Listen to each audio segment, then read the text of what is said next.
Добар ден и добре дојдовте во нашата училница на часот по македонски јазик. Јас сум оделенски наставник Светлана Јовчевска при Основното училиште Љубен Лапе, аеродром Скопје. За денешниот час планирано е да се запознаеме со народната приказна Мара Пепелашка. Секако, треба да реализираме и цели кои што ни се поставени за овој наставен час, а тоа се следните. Да ја разберете и доживеете содржината на приказната, да ги воочите ликовите со нивните карактеристики, да се поттикнете активно и внимателно да слушате и секако да го збогатите речникот со нови зборови. Верувам дека сите од вас гледале некоја од македонските народни приказни што се прикажуваат на телевизиските канали. Народните приказни се измислени од народот. Така всушност и го добиле своето име. Возрастните ги раскажувале на децата и приказните се пренесувале на секоја нова генерација. Во народните приказни се одигруваат различни случаи и настани од минатото, поврзани со секојдневниот живот. Покрај вистините, во нив има и многу невистинити настани. Во овие приказни се сретнуваме и со измислени ликови или предмети, како на пример самовили, волшебно грне, чудесен лек и многу други. Од народните приказни секогаш можеме да научиме нешто ново и секако да извлечеме некоја порака. Сега, ученици, ќе ви ја прочитам приказната, а вие внимателно ќе слушате и доколку има некој нов, нејасен збор, ќе го забележите. Мара Пепелашка. Многу одамна си биле еден маж и една жена и си имале една ќерка Мара. Мајката и ќерката секогаш си седеле крај огништето и пределе волна. Еден ден Мара сакала да оди кај соседите, да го преде предивото заедно со другарките.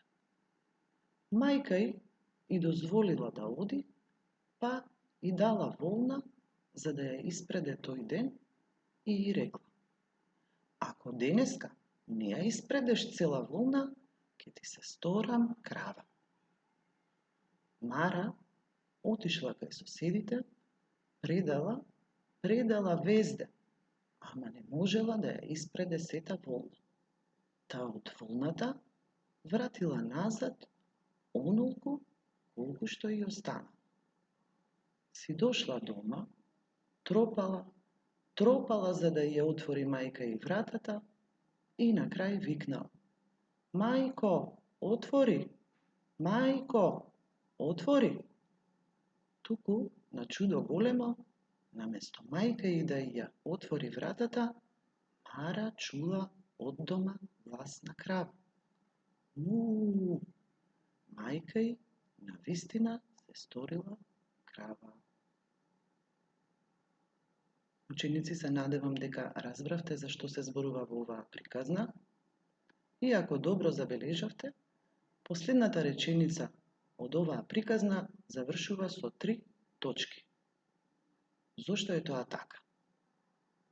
Трите точки на крајот од реченицата се запишуваат обично доколку нешто не е докажано до крај. Точно така.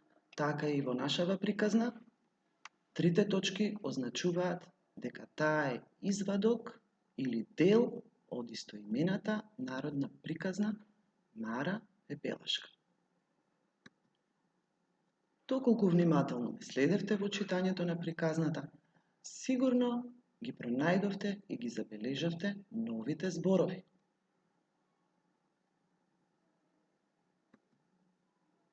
Везден значи цел ден.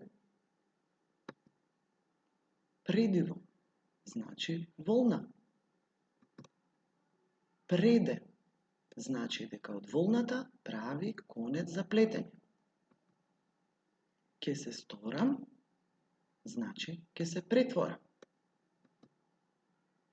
На сликичката забележувате едно девојче кое што многу не потсетува на ликот од приказната Мара како преде волна. На следната сликичка е приборот кој што се користи за од него да се преде волната. Сега ќе ви поставам неколку прашања кои што се поврзани со содржината на оваа приказна, а вие ќе треба добро да размислите и да ги одговорите. И да ве потсетам, додека ги одговараме прашањата, треба да внимаваме одговорите да ви се кажани со точна и јасна реченица. Да почнем.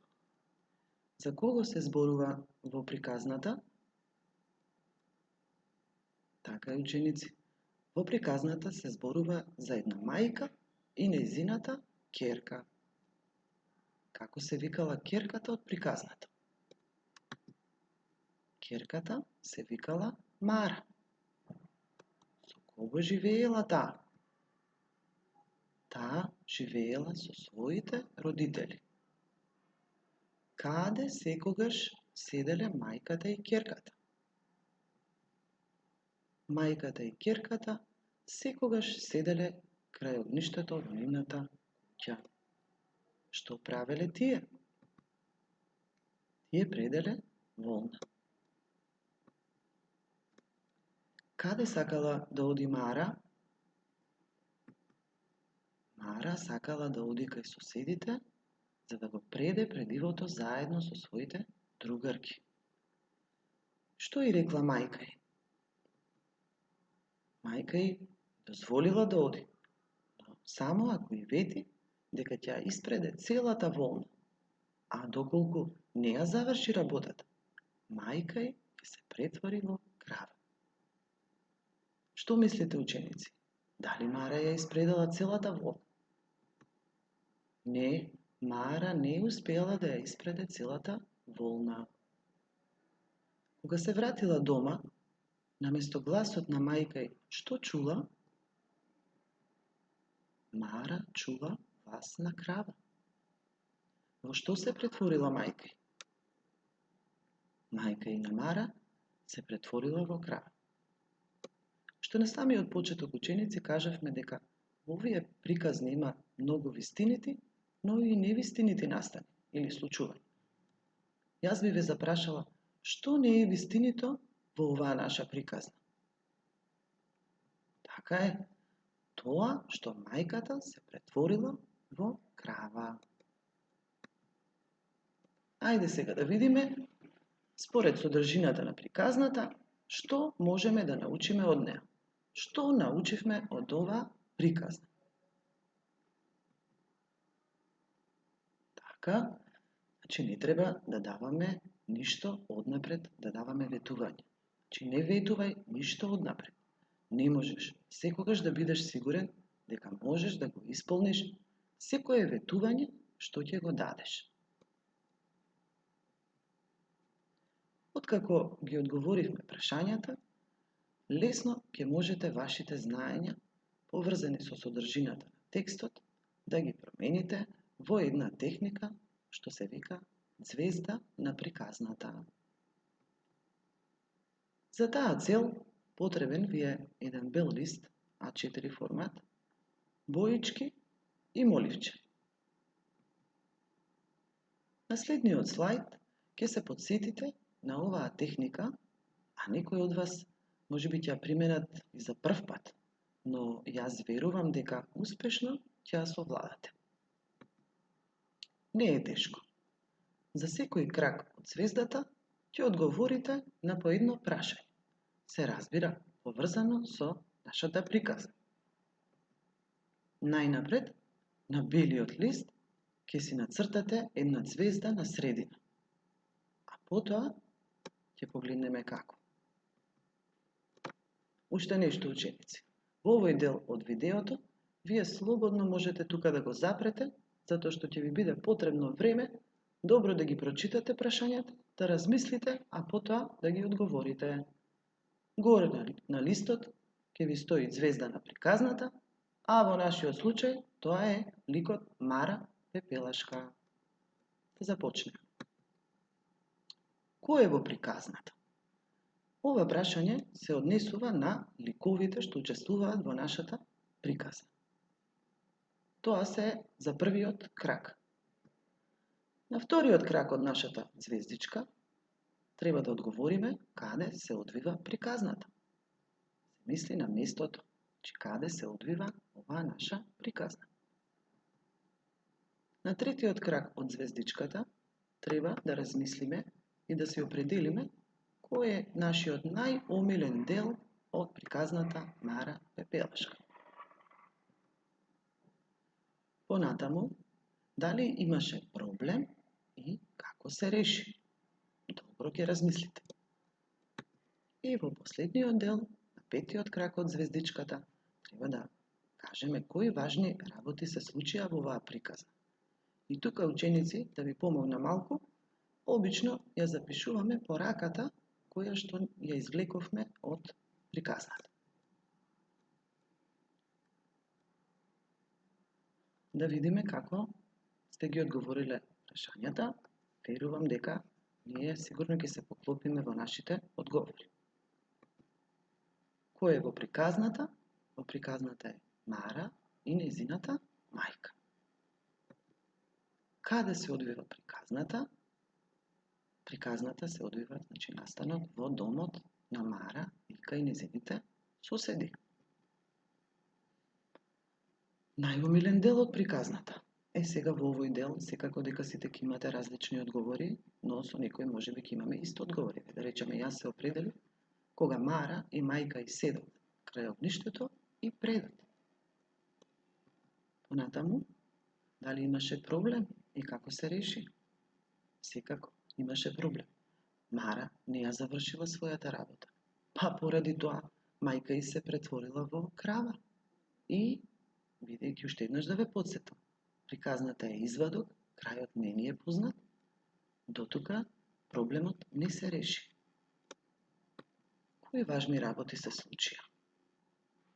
Така, значи Мара научила да не ветува ништо однапред, доколку не е сигурна во тоа. Се надевам дека оваа техника ви беше интересна. На крајот од овој час, да се подсетим уште еднаш дека приказната е извадок, не е завршена и нема крај.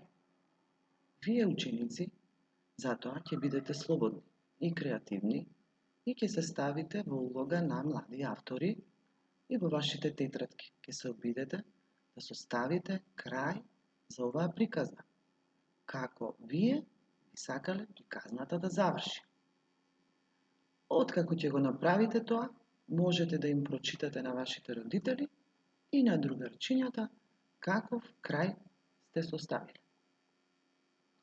Јас би ви се заблагодарила на вашето внимание, би ви посакала успешна работа и се надевам дека ќе се видиме во некој од другите часови